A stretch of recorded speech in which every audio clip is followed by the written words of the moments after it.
Homeowners Association President Margaret Higgins told the homeowner at 9 Willow Creek Commons that the community parking spot he had used twice that week was her personal property, that she had the full authority of the Oak Ridge Valley Homeowners Association board behind her, and that his next violation would result in a $7,500 fine, a formal lien on his deed, and a towing order placed permanently on his vehicle with Fort Bend County.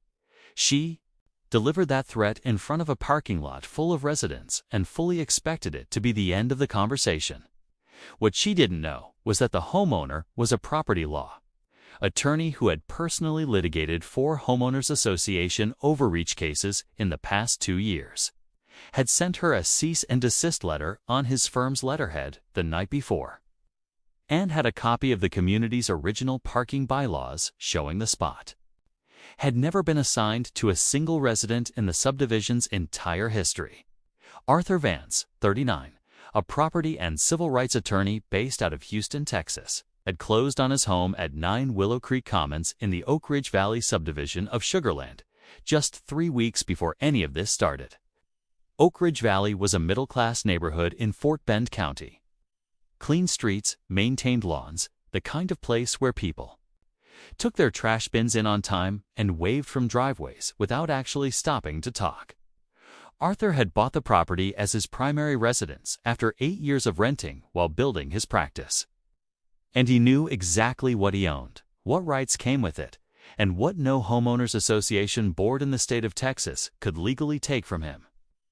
He had just finished a morning workout at the Oak Ridge Valley Community Fitness Center on Willow Creek Commons Boulevard, and was walking back to his car when Margaret Higgins stepped out from the covered walkway and positioned herself between him and the driver's side door.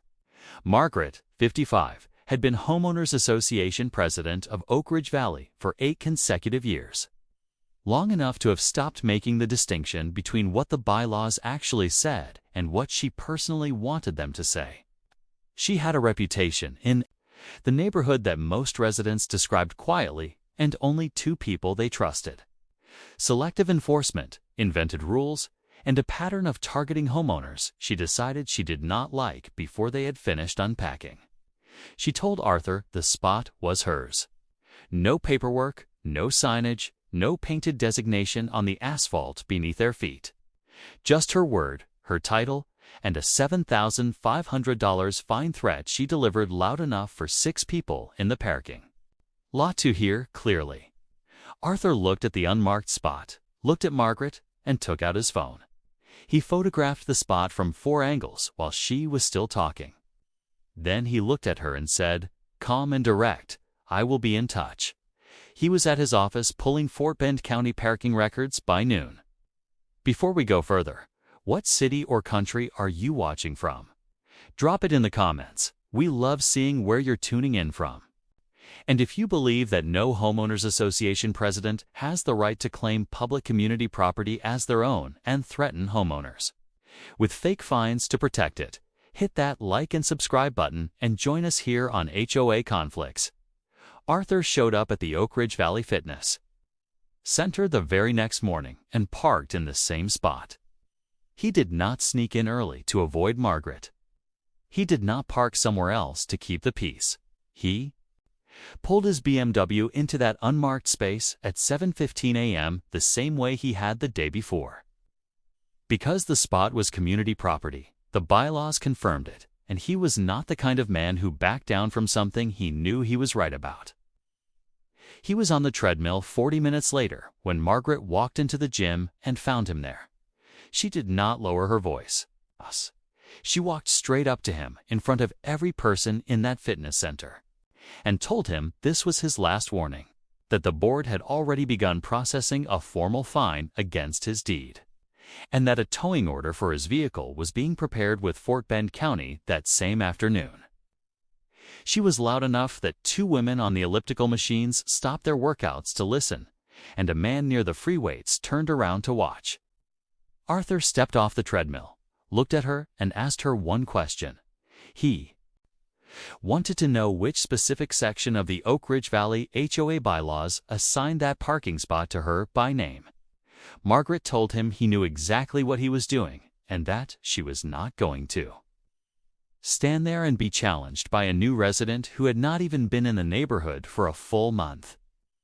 She told him the board had the authority to make his life in Oak Ridge Valley very difficult and that he should think carefully about whether a parking spot was worth the trouble she could bring. Then she turned around and walked out of the gym while people were still watching. Arthur went home that evening and drafted a formal cease and desist letter on his law firm's letterhead. The letter cited Texas Property Code Chapter 209, which governs homeowner association powers and restrictions in the state, and noted specifically that no provision of the Oak Ridge Valley HOA bylaws, as filed with Fort Bend County, authorized the private assignment of any community parking space to any individual board member or resident. It listed both confrontations by date and time, noted the witnesses present at each one, and stated clearly that any fine, lien, or towing order issued in connection with the use of that parking space would be challenged immediately in court. He sent it to Margaret's home address and to the HOA board's registered mailing address by certified mail the same night. Margaret received the letter 2 days later. She read it, set it down on her kitchen counter, and filed a formal nuisance complaint against Arthur with the HOA board that same afternoon, accusing him of harassment and intimidation of a board officer. She did not mention the cease and desist letter in the complaint. She did not mention the parking bylaws. She did not mention Texas Property Code Chapter 209 at all. Arthur parked in the same spot the next morning. Arthur pulled into the Oak Ridge Valley Fitness Center at 7:10 a.m. on a Thursday and parked his BMW in the same spot for the third time. He went inside, signed in at the front desk the way he always did, and started his workout. The parking lot outside was quiet. The morning was ordinary. Nothing about it suggested that Margaret Higgins had already decided that today was the day she was going to do something she could never undo. She came out of the gym 20 minutes later, saw the BMW sitting in that spot, and walked back inside. She came back out carrying a gym iron, a solid cast iron weight she had taken straight off the rack, and she walked it up to Arthur's car and started swinging. She took out the windshield first, then the hood, then the driver's side mirror. Then she worked down the side panel with the kind of focused destruction that does not look like a loss of control. It looks like a decision. For people in the parking lot filmed the entire thing on their phones without saying a word because none of them could believe what they were watching. By the time Arthur walked out of the gym, the BMW was destroyed, and 3 Fort Bend County police officers were already pulling into the parking lot. Margaret was still standing next to the car. She still had the gym iron in her hand. Arthur looked at his car. Then he looked at Margaret. Then he turned to the nearest officer, gave his full name, his bar number, and the name of his firm, and said he wanted to press every charge available under Texas state law. He said it the way he said everything, quietly and without drama. Then he reached into his gym bag and handed the officer a printed copy of the cease and desist letter he had sent 6 days earlier. The certified mail confirmation showing Margaret had received it, and his phone showing both previous confrontations recorded and time-stamped. He had been ready for this since the first morning she blocked his car door. Margaret Higgins was arrested in the Oak Ridge Valley Fitness Center parking lot on Willow Creek Commons Boulevard, while 4 videos of her destroying a BMW with a gym iron were already uploading to the internet. The charge was felony, criminal mischief under Texas Penal Code 28.03.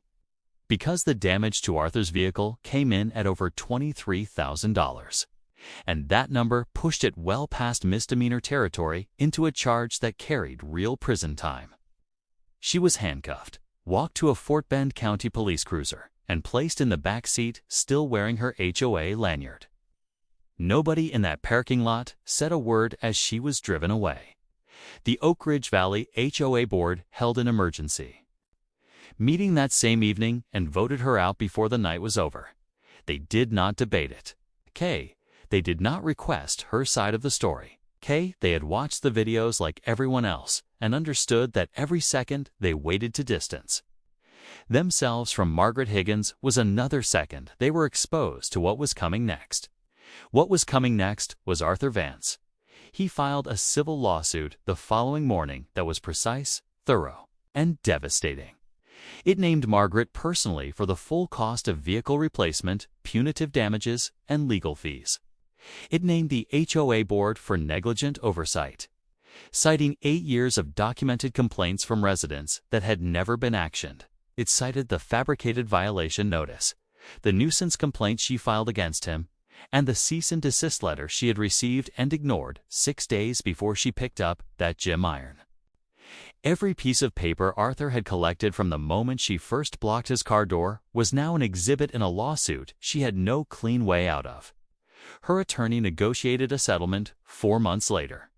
The amount was never made public, but it covered the BMW, the legal fees, and then some. The HOA board paid separately to resolve the negligent oversight claim and rewrote their entire enforcement policy under the supervision of a Texas HOA. REGULATORY attorney. Arthur Vance parked his new BMW in that same spot on the first morning after the settlement closed. He went inside, did his workout, and came back out to find his car exactly where he left it. Untouched, undamaged, in a parking lot that had finally run out of reasons to bother him. If this story reminded you that the most dangerous person an HOA bully can ever cross is someone who already knows the law and has the patience to let them destroy themselves, share this video with someone who needs to hear it today. And if you or someone you know has been targeted by an HOA president who confused their title with actual legal authority, drop your story in the comments because we want to hear it. See you on the next one, right here on HOA Conflicts.